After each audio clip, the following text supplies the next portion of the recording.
Welcome into today's edition of Just the Truth. Glad to have you join me in the PhD Weight Loss and Nutrition Studio. To lose weight for the last time, visit myphdweightloss.com. Let's call it a wrap for the Trump trial this week. Judge Juan Merchan excused jurors from the courtroom. Former Trump attorney Michael Cohen is expected to return to the stand with further testimony next week, with cross-examination to resume Monday at 9:30 a.m. Eastern Time. Court will not be in session today, so Trump can attend his son Barron's high school graduation. 16 Democrats voted with the GOP to rebuke Biden's pausing Israel weapons shipment. Meanwhile, the U.S. completed construction of a humanitarian pier on Gaza's coast yesterday, and hundreds of pounds of aid will begin to flow into the war-torn area soon, according to the Pentagon.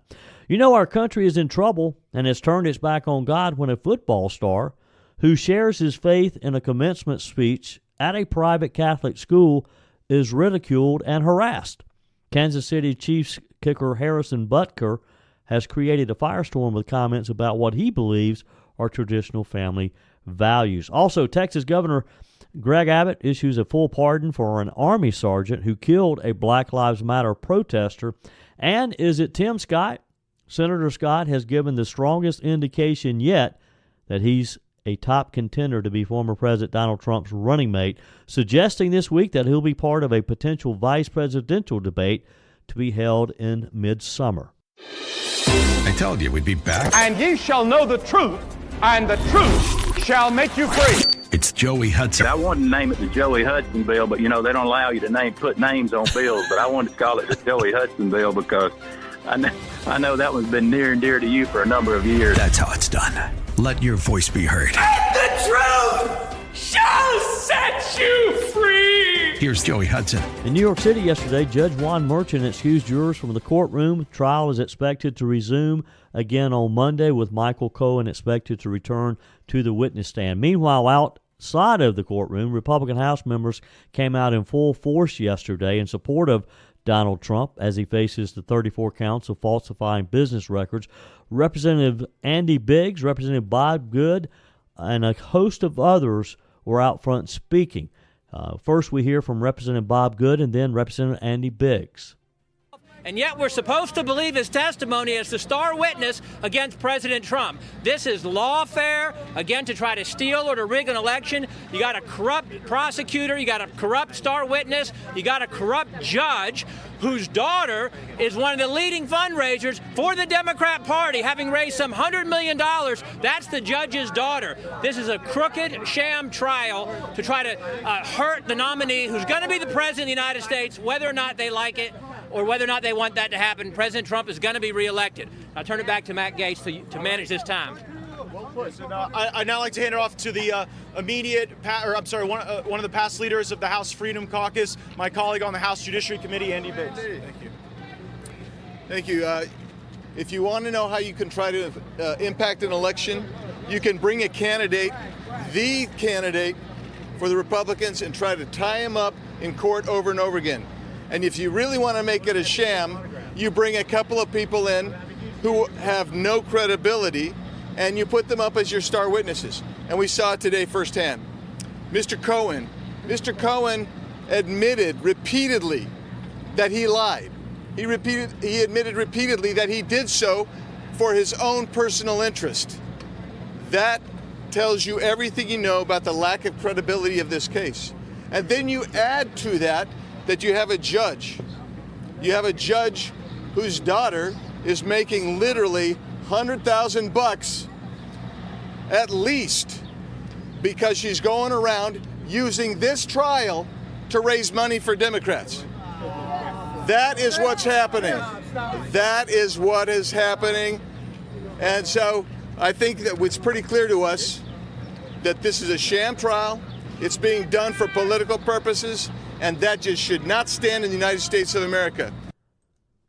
Others who spoke outside of the courtroom yesterday, Representative Matt Gaetz, Anna Paulina Luna, Mike Waltz, Ralph Norman from South Carolina, Lauren Boebert, Andy Ogles, Diana Harshbarger, Michael Cloud, and Eli Crane, all speaking to the press yesterday because, of course, we know that President Donald Trump cannot because of the gag order. So let's do a quick review. Court concluded on Tuesday with Michael Cohen testifying for nearly 6 hours over a 2-day span of cross-examination by Donald Trump's lawyer, Todd Blanche. Back on the witness stand yesterday, Mr. Cohen answered numerous questions related to his time that he was working for Trump, including whether he had hoped to secure a role at the White House in the Trump administration, how Trump reacted to the initial story of his and Stormy Daniels' alleged sexual encounter, and whether he believed that he played a role in Manhattan District Attorney Alvin Bragg's indictment of Trump, leading to the court hearing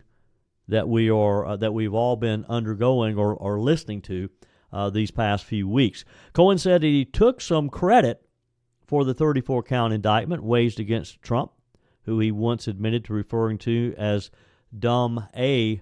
Donald. Cohen also said Thursday that he's never met Mr. Bragg. During a May 2023 podcast, Cohen praised Bragg and the case brought against Trump, saying, quote, "I want to thank the DA's office and fearless leader Alvin Bragg for countless hours of laying out payments and crimes. Trump having his picture taken and fingerprinted brings me nothing but delight." Now, again, this from a man who we assume made a lot of money off of Donald Trump over the years. The man who he described himself as the fix-it guy for Donald Trump. Trump's attorney also focused on Cohen's history of lying under oath, including to a federal judge. Dating back to 2017, the Trump legal team highlighted several instances where Mr. Cohen lied under oath, including to Congress, about a Trump Tower Moscow project and federal investigators from special counsel Robert Mueller's office. Cohen talked about the oath and whether he believed it changed depending on the setting. He said no. Cohen was accused of lying about a phone call he allegedly made to Keith Schiller, Donald Trump's former bodyguard, in an effort to try to speak to Trump. Cohen confirmed that he did in fact call Schiller that evening. Blanche asked if Cohen testified the call was to speak with Trump about the Stormy Daniels deal. Cohen confirmed. In a text, Cohen also asked Schiller who he can speak with about harassing calls from an alleged 14-year-old prankster. Schiller responded, "Call me." Cohen testified this week that the October 24th phone call, which lasted for 1 minute, 36 seconds, was made to Schiller to actually talk to Donald Trump. Cohen was asked if the testimony on Tuesday was a lie because Cohen said then that he called to speak with Trump. Cohen said part of it was the 14-year-old, but I know Keith was with Mr. Trump. Again, you have a case that no one believes should even be happening, and the star witness, well, actually the two star witnesses, a porn star and a man who is known to be a habitual liar. Blanche again accused Cohen of lying and insists that he never spoke with Trump that day. Cohen responded, "I always ran everything by the boss immediately." Blanche said that was a lie. You did not talk to President Trump. I'm not certain that's accurate, Cohen pushed back. Trump's legal team said that the defense expects to wrap up cross-examination on Monday. Prosecutor Susan Hoffinger said that she will have less than an hour of redirect. The defense anticipates reaching a decision on other witnesses soon, they say, and said it's reasonable that they could get on and off the stand on Monday. Now, former President Trump said yesterday that it was an interesting day in court as he warned about potential conflicts facing the U.S. by Russia and China while being stuck in what he referred to as an icebox. The former president has complained consistently about how cold the courtroom is. He also reiterated that he didn't violate any law and again called the case brought against him a sham. He also quoted commentary from various news outlets about the case, which he described as a joke. He spoke to reporters as he left the courtroom like he has been every day during the trial. He said he felt as he was stuck in the icebox, making reference to the trial that has prevented him from campaigning throughout the country on most weekdays in recent weeks. He also warned of potential conflict brewing from leaders in China and Russia. Trump's comments came as Russian President Vladimir Putin and Chinese President Xi Jinping met with one another at a Beijing summit on Thursday. Trump said, "I saw something today that may be worse than anything. President Xi Jinping of China I know him very well, and President Putin of Russia, I know him well. They're right now together, working together on plans where they get together and do damage. That's ultimately what they're thinking about doing. Trump said the Chinese president plans to fully take Taiwan while he's sitting here in an icebox. He said, I'm sitting here listening to a case that people are saying should have never been brought. I've been sitting here almost 4 weeks, and we still have a long way to go. In another development yesterday, Michael Cohen agreed with the defense that the $130,000 payment to Stormy Daniels was a legal contract. Responding to questions from Trump's lawyers, Cohen said that he had learned through Keith Davidson, who represented Daniels, that another outlet was interested in buying Daniels' story at the time. Cohen said that he was told that ABC offered the same amount that Davidson was trying to get from Cohen, the $130K. There were two choices, pay or don't pay.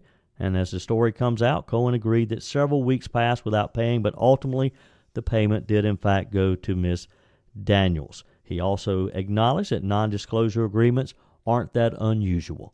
Hope you'll join the conversation today. 864-477-JOEY, 864-477-5639. Send your comments to the Furman Ford text line. You can leave a quick voice message, and your emails are always welcome, joey@joeyhudson.com. Soon going to be 4 years ago that I started my journey with PhD weight loss and nutrition. I lost 30 pounds pretty quickly, I might add, and I've been able to maintain that for almost 4 years now. It'll be 4 years coming up in July.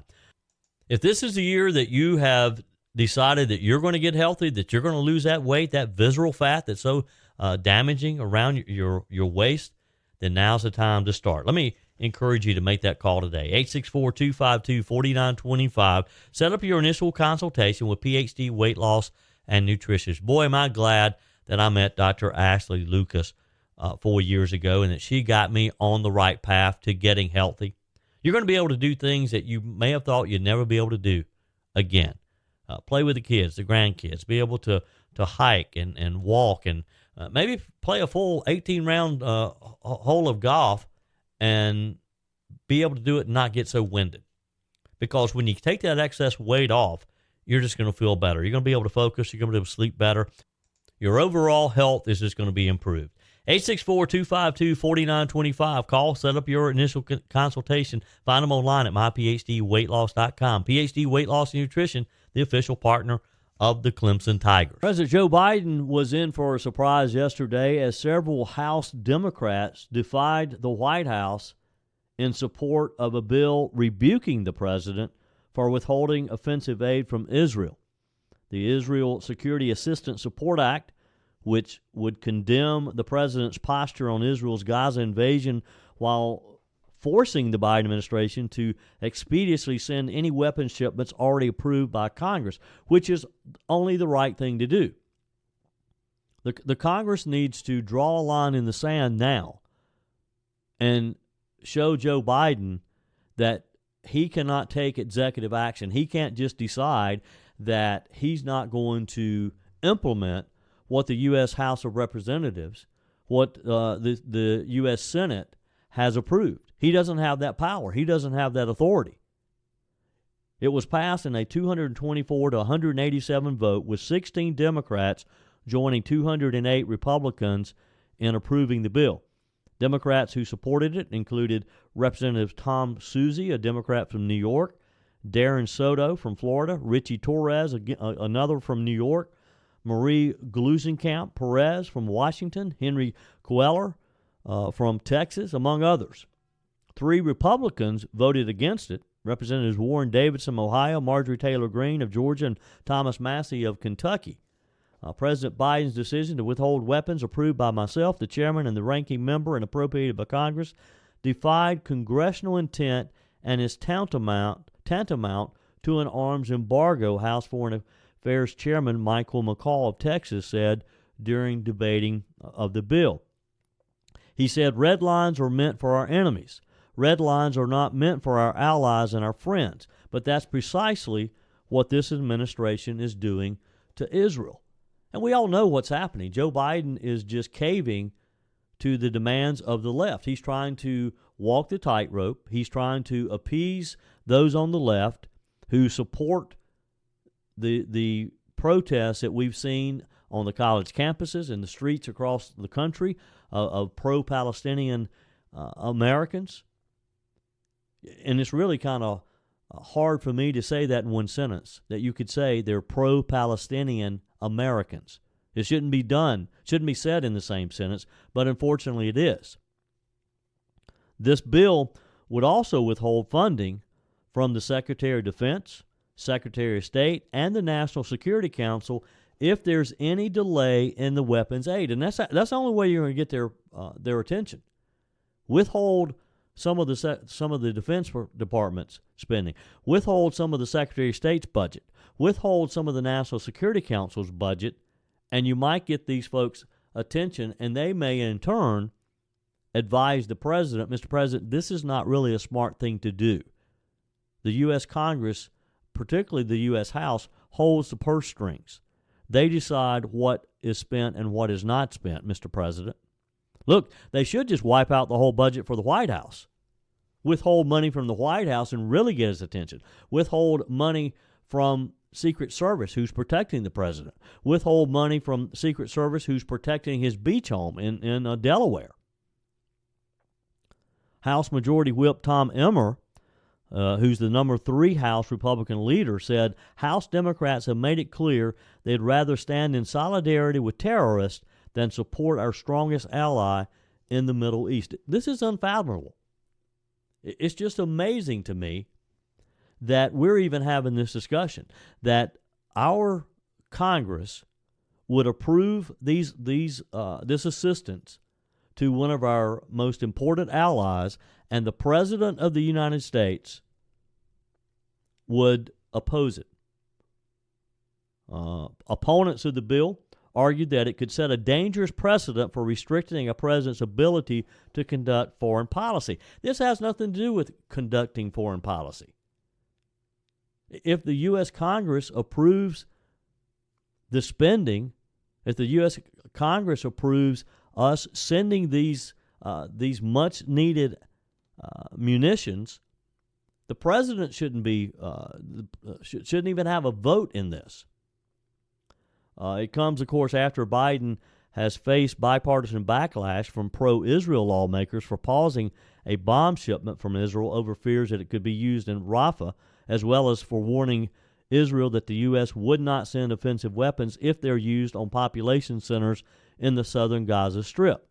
However, yesterday's vote happened days after Biden announced that he is moving forward with a $1 billion weapons shipment to Israel, according to reports. Senate Majority Leader Chuck Schumer has already said he does not plan to take up the bill, citing the White House's threat to veto the measure if it hits Joe Biden's desk. The White House said earlier this week the bill is a misguided reaction to a deliberate distortion of the Biden administration's approach to Israel. The president has been clear. We will always ensure Israel has what it needs to defend itself. Well, if that's the case, Mr. President, send what we have promised. We have promised them that we would help them, that we would be by their side. Don't hold this back to try to appease your political buddies, your cronies. House Democrat leaders have also actively encouraged their caucus to vote against the bill, too. Israel's proven to be a politically fraught topic for the Democrat Party, with a growing number of lawmakers voicing their concern about Israel's invasion of Gaza in response, of course, to Hamas, the terrorist group, attacking Israel on October the 7th. Meanwhile, we're told that the U.S. completed construction of a humanitarian pier on Gaza's coast yesterday, and that hundreds of pounds of aid will begin to flow into the war-torn area very soon, this according to a release from the Pentagon. In their statement, they said the purpose of this temporary pier is to deliver critical humanitarian assistance to the Palestinian people. Joe Biden announced the construction of the pier back in March as a way to ensure more humanitarian aid can reach the Palestinian people as Israel continues its war on Hamas. The project took months to complete as construction crews fought rough waters and heavy winds at times to get it in service. That aid, which includes food, water, and medicine, will begin making its way into Gaza in the coming days, according to the Pentagon spokesperson. We're not looking for aid to just sit in that marshaling area, so it's pretty immediate, she said. Once our ships are able to get to the pier and transport that aid onto the pier, you'll see it happen pretty quickly.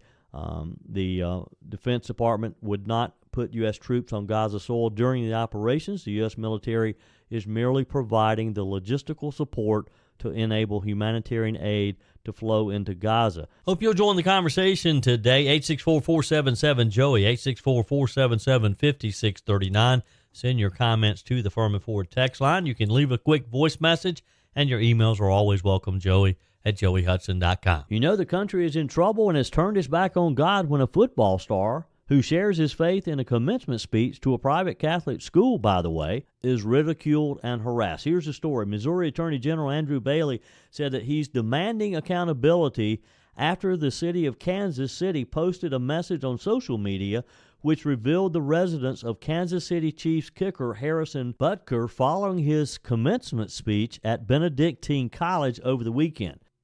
A.G. Bailey said yesterday that he plans to enforce the Missouri Human Rights Act after the city of Kansas City posted a message on X just a day earlier revealing the city where Mr. Butker resides.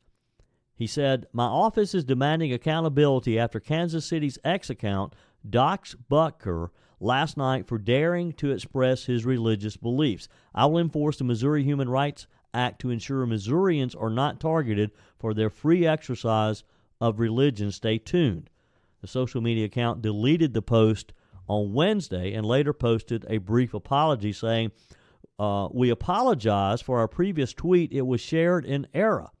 Kansas City Mayor Quentin Lucas addressed the controversy in a separate post, calling it clearly inappropriate, saying a message appeared earlier this evening from a city public account. The message was clearly inappropriate for a public account. The city has correctly apologized for the error, will review account access, and ensure nothing like it is shared in the future from public channels, he wrote. So what started all this outrage from the left? Mr. Butker, he's 28 years old. He's come under fire after giving a commencement speech at a private Catholic school. He's Catholic, by the way, in Missouri. In his address, he made specific references to female graduates embracing their vocation as women, as moms, as homemakers, and President Biden's stance on abortion as a Catholic. Here's how the Today Show reported on the story. I think it is you, the women, who have had the most diabolical lies told to you. In a controversial commencement speech at Benedictine College over the weekend, three-time Super Bowl champion Harrison Butker railing against everything from President Biden to Pride Month to IVF and speaking directly to the women in the audience. Some of you may go on to lead successful careers in the world, but I would venture to guess that the majority of you are most excited about your marriage and the children you will bring into this world. Invoking his own family. I can tell you that my beautiful wife, Isabel, would be the first to say that her life truly started when she began living her vocation as a wife and as a mother. That all of my success is made possible because a girl I met in band class back in middle school would convert to the faith, become my wife, and embrace one of the most important titles of all, homemaker. Butker also criticizing gay rights when telling the students to take pride in their school. Not the deadly sin sort of pride that has an entire month dedicated to it. And had a message for the men. Be unapologetic in your masculinity, fighting against the cultural emasculation of men. The NFL responding, saying Butker gave a speech in his personal capacity, and his views are not those of the league, while outrage builds online. Not only did he disrespect career women and every woman in that audience who just got her college degree, but he disrespected his wife and stay-at-home moms everywhere. Some pointing out the Georgia native's own mother is a physicist in the Department of Oncology at Emory. The Chiefs player also invoking a Taylor Swift lyric while criticizing priests. Because as my teammate's girlfriend says, familiarity breeds contempt. Swifties wasting no time responding. I dare Harrison Butker to tell Taylor Swift she has no value unless she is a wife, mother, and homemaker. While at the school, the speech got a standing ovation, and some on the internet showed their support. Please don't pretend that the women Harrison described don't exist, because we're right here. Some students left hurt by the experience. There was a standing ovation from everyone in the room, except from me, my roommate, and about 10 to 15 other women. It was definitely horrible, and it definitely made graduation feel a little less special. Harrison Butker hasn't responded to the firestorm ignited by his speech, and Benedictine College has no comment, guys. What about the Kansas City Chiefs, Kaylee? Yeah, so far they are not responding to this controversy. But guys, the court of public opinion is in session, and an online petition calling for Butker's dismissal from the team has nearly 90,000 signatures and counting. Look, in 2019, Butker signed a 5-year contract. It's set to expire next year in 2025. So we'll be following this story to see if his actions off the field impact his career on it. Wow. I actually think that they believe he should lose his job over this. This young man has created a firestorm because he attacked Joe Biden's support of abortion rights and suggested that a woman's life only begins when she becomes a wife and a mother. And even though Butker's comments created controversy on social media and a rebuke from the NFL, guess who came to his defense? The unlikely Whoopi Goldberg defended his right to make these comments to her fellow View co-host. Goldberg saw similarities, she said, between what Butker said and former NFL quarterback Colin Kaepernick, who became a league pariah after he kneeled during the national anthem. Whoopi Goldberg seemed to be defending this young man's right to say what he thinks, to say what he believes. So the NFL released a statement that he gave this speech in his personal capacity, and they do not, the NFL does not share his views. So, you know, listen, I like when people say what they need to say. He's at a Catholic college. Yeah. He's a staunch Catholic. These are his beliefs, and he's welcome to them. I don't have to believe him. Right. I don't have to accept them. The ladies that were sitting in that audience do not have to accept them. The same way we want respect when Colin Kaepernick takes a knee. Right. We want to give respect to people whose ideas are different from ours, because the man who says he wants to be president, you know who? Yeah. He says the way to act is to take away people's right to say how they feel. We don't want to be that. We don't want to be those people. So I'm okay with him saying whatever he says, and the women who are sitting there, if they take his advice, good for them, they'll be happy. If they don't, good for them, they'll be happy a different way. Well, that's my attitude. So I agree with you, and I disagree with you. That's okay. So I agree with you that freedom, in the spirit of freedom of speech, I don't want people shut down or fired for things they're willing to say. Yeah. I will break with you on the comparison to Colin Kaepernick for this reason. Colin Kaepernick was standing up for the rights of many and saying in a social justice moment, this is a reminder that we're not there yet. What this man is doing is not just a devout Catholic. This is someone who's practicing something called the traditional Latin Mass, which is divergent from the majority of Catholics. It's compared to being cult-like and extremist like some religions in the Middle East and Asia. So this is a very extreme religion, and what bothers me about that as a Christian is that when people abuse Christianity, they often not only cherry pick from the Bible, they misinterpret and lie by omission, by taking out. Now, this seemed to me to be an attack on the Catholic Church and on this young man's faith. The View co-host seemed to be suggesting that this young man's faith is radical and was chastising him, being critical of him, simply because of his beliefs. And I guess it's okay that she can do that. He can't say what he said to these young kids, but yet she can be critical of him. And you noticed in that Today Show report that they admitted that he got a standing ovation. Evidently, this message that he delivered to these young people, evidently it hit home with some of them.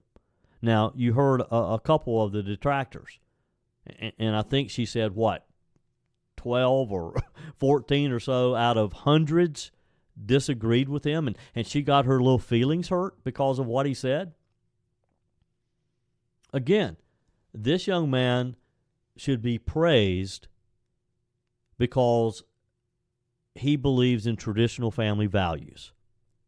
It's okay for the left to push down our throats their beliefs. It's okay for the left to be critical of us because we simply believe that marriage should be between a man and a woman, that we believe in the traditional family, but yet we're supposed to be tolerant of their beliefs that two men can have a baby. That a man, you recall that there's been instances in the past where Democrats won't admit that men cannot get pregnant.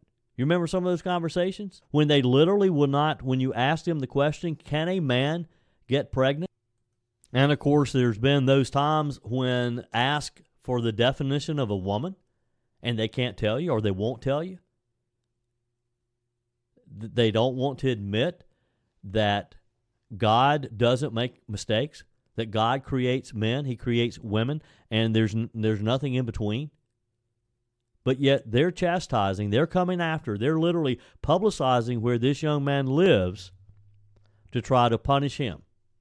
I hope that the Attorney General does, in fact, do what he said he's going to do. I hope that Missouri Attorney General Andrew Bailey does demand accountability, particularly to the city of Kansas City, for posting where this young man lives.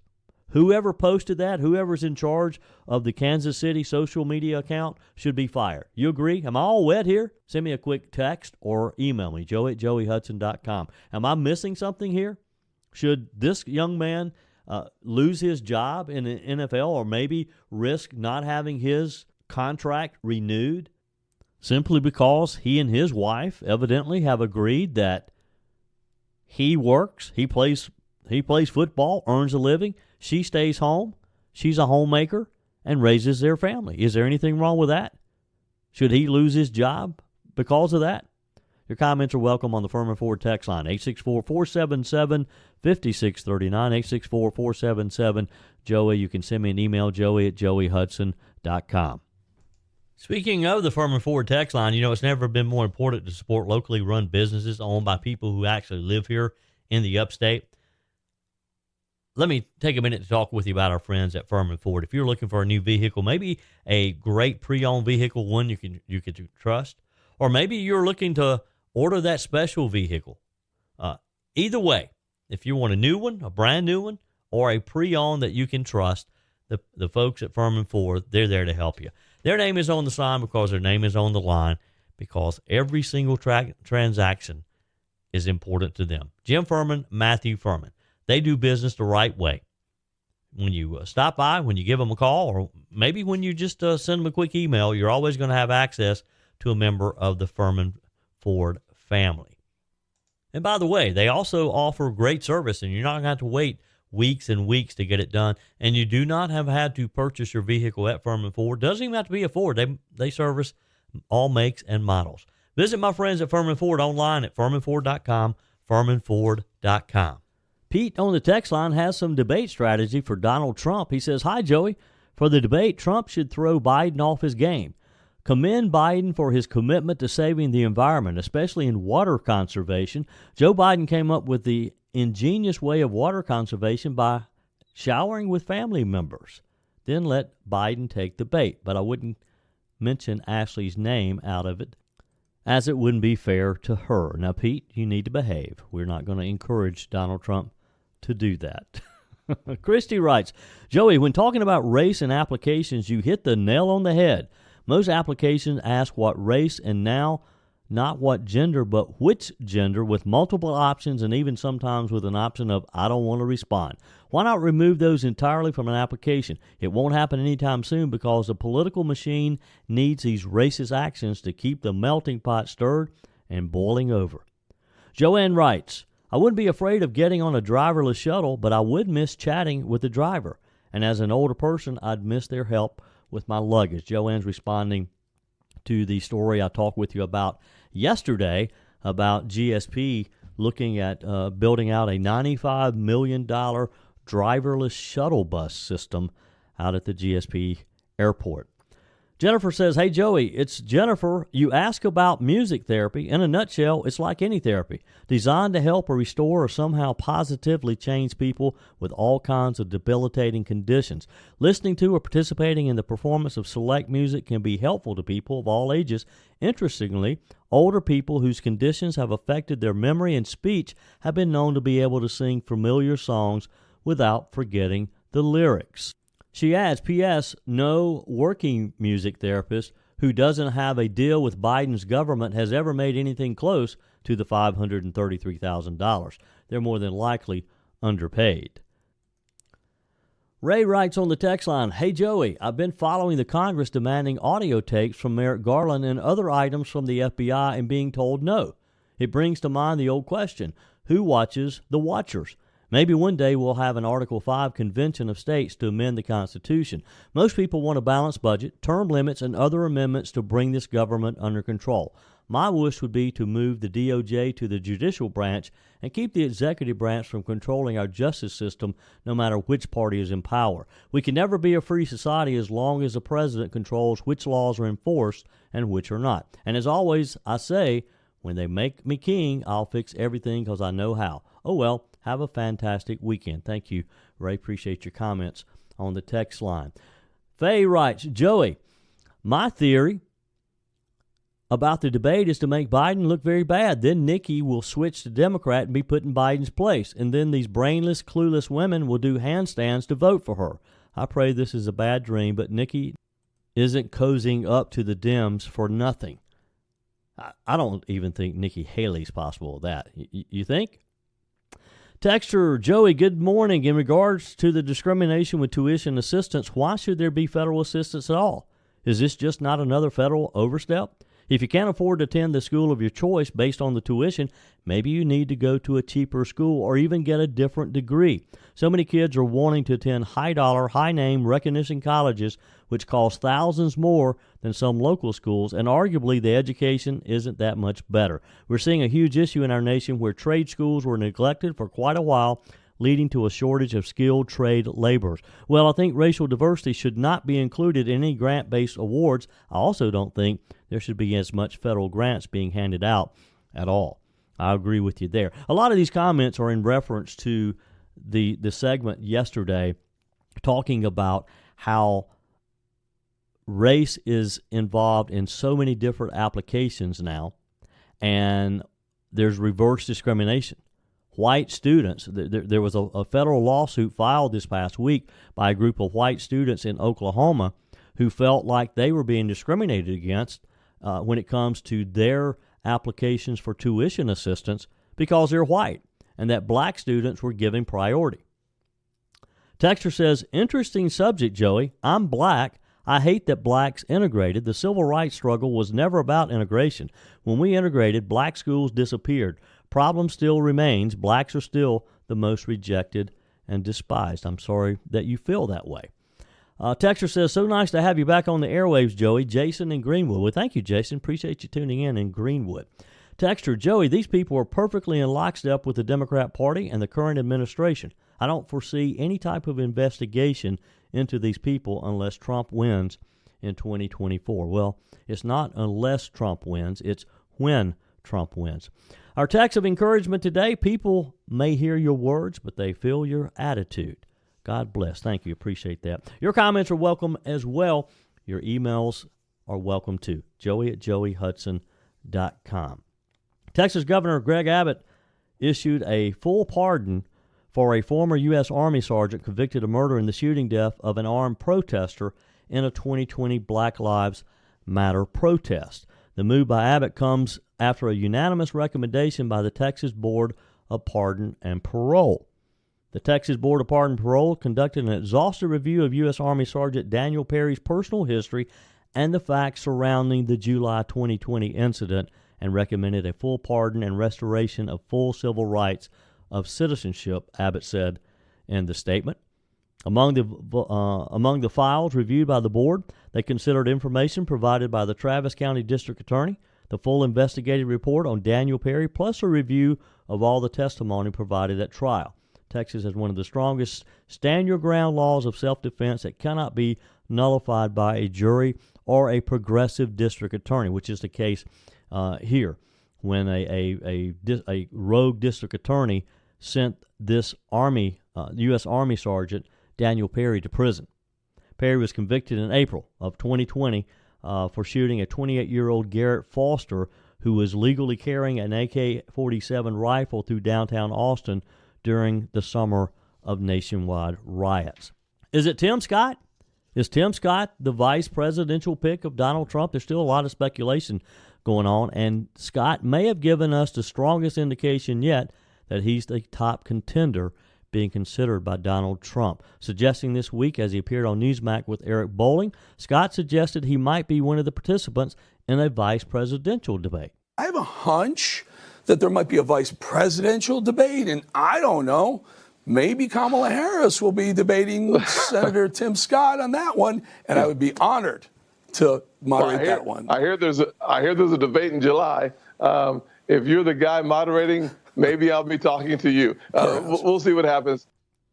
As you know, Trump and Biden agreed to 2 head-to-head debates, one June 27th, one September the 10th. This week it's going to be interesting, and a lot of speculation on who the vice presidential choice will be. Trump has said that he will make that announcement sometime in the summer, just prior to the Republican National Convention in July. And I'm still thinking that it may be someone who hasn't even been mentioned. Who's your choice? Send me a quick text or email me, joey@joeyhudson.com. Whether you're replacing a broken appliance or maybe you're just upgrading, you're totally remodeling the kitchen, when it's time to get those new appliances, when you're ready for them, you don't want to have to wait weeks or even months to get started using them, right? Well, that's not the case when you shop with my friends at Discounted Appliance Warehouse.